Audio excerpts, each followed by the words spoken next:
Hello, ಹೇಗಿದ್ದೀರಾ? ನಾನಿವತ್ತು ಒಂದು ಒಳ್ಳೆ ಕನ್ನಡ ಟ್ರೈಲರ್ ಬಗ್ಗೆ ಮಾತಾಡ್ತಾ ಇದ್ದೀನಿ. ಕನ್ನಡ ಟ್ರೈಲರ್ ಯಾರು ಗೊತ್ತಾ? ನಮ್ಮ ಧ್ರುವ ಸರ್ಜಾ ಅಭಿನಯಿಸಿರೋ KD ಚಿತ್ರ.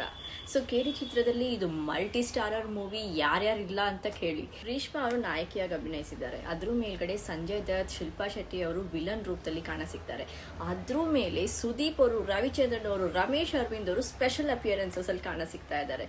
ಇನ್ನೇನು ಬೇಡ ಅಂತ ವಿಜಯ್ ಸೇತುಪತಿ ಅವರು ಕೂಡ ಇದ್ದಾರೆ. ನಂಗೆ ಟ್ರೈಲರ್ ಅಲ್ಲಿ ಇಂಟ್ರೆಸ್ಟಿಂಗ್ ಅನ್ಸಿದ್ದು ರೇಷ್ಮಾ ಅವ್ರ character very bubbly, energetic and dashing role ಅಲ್ಲಿ ಕಾಣಿಸ್ತಾರೆ. ಜಸ್ಟ್ ಟ್ರೈಲರ್ ಅಲ್ಲಿ ಸ್ವಲ್ಪ ಗ್ಲಿಮ್ಸ್ ಅಲ್ಲಿ ಇದ್ರೂ ಅವ್ರ ಕ್ಯಾರೆಕ್ಟರ್ ತುಂಬಾ ಗಮನ ಸೆಳೆಯುತ್ತೆ. ನೀವು ಕೂಡ ಟ್ರೈಲರ್ ನೋಡಿ.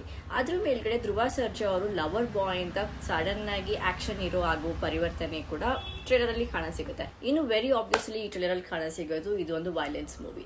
ಫಸ್ಟ್ ಟ್ರೈಲರ್ ಸ್ಟಾರ್ಟಿಂಗ್ ಇಂದ ಇಟ್ಕೊಂಡು ಎಂಡಿಂಗ್ ವರ್ಗು ತುಂಬಾ ವೈಲೆನ್ಸ್ ಇದೆ. ಇನ್ನ ಕ್ಯಾರೆಕ್ಟರ್ ಲುಕ್ ವೈಸ್ ಎಲ್ಲ ನೋಡಿದ್ರೆ ಇದು 70s ಇಲ್ಲ 80s ಜಮಾನ ಮೂವಿ ಅಂತ ಕಾಣಿಸಿಗುತ್ತೆ. ಸಂಜಯ್ ದತ್ ಅವರ ಕೆಲವು ಸೀನ್ಸ್ ತುಂಬಾ ಇಂಪ್ಯಾಕ್ಟ್ಫುಲ್ ಆಗಿ ಕಾಣಿಸ್ತಿದೆ ಟ್ರೈಲರ್ ಅಲ್ಲಿ. ಇನ್ನ ನೋರಾ ಫತೇಹಿ ಸಾಂಗ್ ಇರುತ್ತಾ, ಕಟ್ ಮಾಡ್ತಾರಾ, ಮೂವಿ ರಿಲೀಸ್ ಆದ್ಮೇಲೆ ಕಾದ್ ನೋಡೋಣ. ಎನಿವೇಸ್, ಒಂದು ಸಾಂಗ್ ಅಂದ್ಮೇಲೆ ಅದು ಕಿವಿಗೆ ಇಂಪಾಗಿರ್ಬೇಕು, ಅರ್ಥಭರಿತವಾಗಿರ್ಬೇಕು, ಅಶ್ಲೀಲತೆ ಇರಬಾರ್ದು ಅನ್ನೋದು ನನ್ನ ಒಪಿನಿಯನ್. ಓವರ್ ಆಗಿ ಈ ಮೂವಿ ಹೇಗ್ ಬರುತ್ತೆ ಅಂತ April 30th ವರೆಗೂ ಕಾದ್ ನೋಡ್ಬೇಕು. ಸೊ ಪ್ರೇಕ್ಷಕರ ರಿಯಾಕ್ಷನ್ ಹೇಗಿರುತ್ತೆ, ಏನು ರೆಸ್ಪಾನ್ಸ್ ಮಾಡ್ತಾರೆ, ಇದನ್ನೆಲ್ಲ ಕಾದ್ ನೋಡೋಣ. ಅಲ್ಲಿವರೆಗೂ ನನ್ನ ಚಾನಲ್ ಸಬ್ಸ್ಕ್ರೈಬ್ ಮಾಡಿ. ಸೊ ಮೂವಿ ರಿವ್ಯೂ ಜೊತೆ ಬರ್ತೀನಿ. ಅಲ್ಲಿವರೆಗೂ ಬಾಯ್.